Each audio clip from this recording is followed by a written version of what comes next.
Gurmagad Cancorla. Taoiseach, last week on Wednesday and again on Thursday, I and Deputy Marie Sherlock raised at Leaders' Questions the scandal of abuse in nursing homes in this chamber, and we did seek assurances from you and again on Thursday from the Taoiseach in respect of protections against abuse.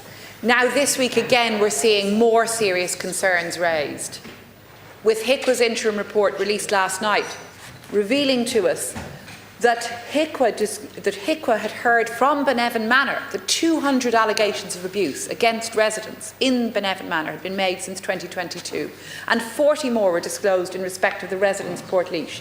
Taoiseach, I think it's no exaggeration to say trust in the model of private and for-profit nursing home care has been shattered since Aoife Hegarty and her RTE team broadcast the coverage of abuse and neglect of residents in those homes. And indeed, faith in the system of inspections has also been gravely damaged in that time.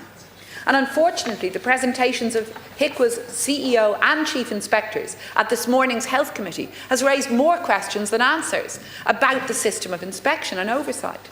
Residents of nursing homes deserve security, safety and dignity. That's all any of us wants for ourselves or for our loved ones. And we want to know that complaints will be taken seriously, that there will be zero tolerance for abuse and real consequences for those who carry out abuse or for the management of nursing homes where abuse is carried out and facilitated. But the presentations made in today's Health Committee will not have reassured anyone.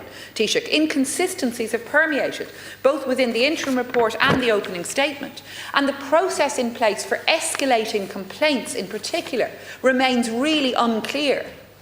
HICWA's sole tool for responding to complaints appears to be restricting admissions, short of a report to Gardaí. But Taoiseach, what use is restricting admissions for those already resident in a home? And indeed, shockingly, it seems that an impugned home arguably has more authority to lift the restriction than even HICWA does. So there's an issue about consequences. And Taoiseach, serious concerns therefore remain about HICWA's capacity to keep nursing home residents safe. There's a pressing issue also, which arises from this morning's hearing. The report HICWA published last night gave the impression that the organisation was not on notice of all that the RTE team had unveiled prior to broadcast, that the HICWA team didn't know about it in advance. But Taoiseach, information shared with my colleague, Deputy Sherlock, shows that in fact HICWA had received detailed protected disclosures prior to broadcast, and that they received 7 pages of correspondence from Aoife Hegarty herself 12 days before broadcast. And that information includes allegations relating to a third nursing home, not featured on the RTE programme. But when Deputy Sherlock asked this morning about this, HICWA's Chief Inspector was nothing short of evasive. Taoiseach, people need to know the extent of abuse in nursing homes, and we need assurances that HICWA is capable of investigating and effectively addressing abuse. The horror stories of private nursing home facilities are spreading. We're all hearing them. So Taoiseach, can you tell us how many Audion guys are suffering in silence across the country today? And what will you do to ensure there is effective safeguarding in place? Will you introduce the legislation before the summer recess? And will you ensure that HICWA has the necessary teeth to deliver sanctions where abuse occurs? I fully agree with what you were saying in respect of people's entitlement. Families, when they place their loved ones into nursing homes, absolutely. And it's absolutely shocking and scandalous that there would be any abuse of people residing and living in nursing homes. There is a range of existing legislation, from the 2007 Act amended on a number of occasions. There are a lot of measures, powers available to HICWA in respect of this. There is a forthcoming national policy on adult safeguarding for the health and social care sector, and that will set out how existing protections can be strengthened, and that will be brought to government shortly. And that will commit to the development of adult safeguarding legislation for the sector. We have included a health adult safeguarding bill in our current legislative programme to facilitate this. It's complex, though. Let's not pretend, and there tends to be, when events of this kind happen, people rush and say this is the answer. It's a more comprehensive response is required, including adult safeguarding legislation. Fully agree with you there. I have no issue with larger fines being levied. But I do believe, and this is a difficult balance, I do believe the option of closing has to be on the table, otherwise people won't fear. I can recall 8 or 9 years ago when HICWA was going to various facilities and people would object and say you can't close it. So HIQA, and I'm just saying this as not, but it's just something I believe.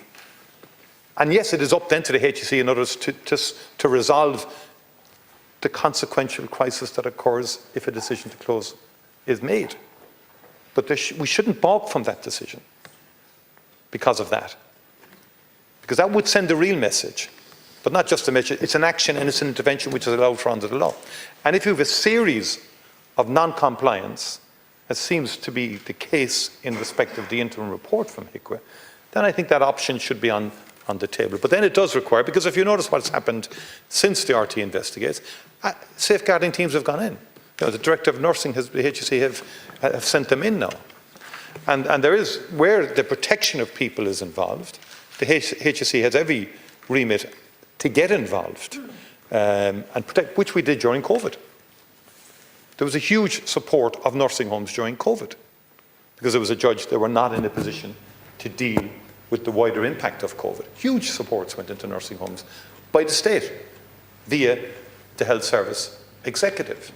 And where alarm bells are raised and where there's a clear issue around the protection of people and the prevention of abuse, then I think there needs to be an intervention by the health authorities once HIQA has raised the alarms to safeguard people. That's already there and can be done. Thank you, Taoiseach. Deputy Bacik. Well, Taoiseach, on the safeguarding piece, I mean, we're not rushing into this. The Law Reform Commission published a report last year. Safeguarding Ireland published just 2 weeks ago a clear blueprint of pathways for government to take necessary steps. Your own Minister for Older Persons, I think, during debates on nursing home care, said that the safeguarding bill will be introduced in this House before the summer recess. So I understand Minister O'Donnell said that during the debate, but I think we do need clarity on a timeline with respect on the safeguarding legislation. And secondly, and crucially, on the HIQA powers issue, I think what people are desperately seeking is a clear pathway for making complaints, including a pathway to escalate a complaint. That's sadly lacking. And then, as you say rightly, a clear indication that HIQA has effective sanctions available to it, including the sanction of closure, if necessary temporarily. Taoiseach, I sat yesterday in a cafe in my constituency with a family whose mother had been severely badly treated in a nursing home, and they pointed out to me the cafe could be closed temporarily if food standards fell short of statutory rules. The nursing home cannot be shut down in the same way. And I think that's where we need to go. Effective sanctions, effective complaint pathways. Sorry, the power to cancel a registration, to remove registration, is there. Is there. 8 nursing homes had their registration removed last year. So it has happened and it can happen. And when you look at the protected disclosures and when you look at the list of complaints in respect of certainly these nursing homes, one could argue that the case merited that type of intervention. Although I think in the interim report there's an argument made by HIQA that the profile of one of the nursing homes was completely changed from the time of the inspection in November to February. But that's what HIQA are saying in terms of numbers and so on like that and the nature of it and all of that. But I think the adult safeguarding legislation but legislation on its own is important, very important. But behaviour, obligations, nursing homes have obligations. There's some very good nursing homes out there that fulfil their obligations. There is a more fundamental point which we should come back to again as an Oireachtas in terms of what is the balance between public, private and home care. And most home care will be private. Thank you, Taoiseach. Time's up. Deputy Garrigan.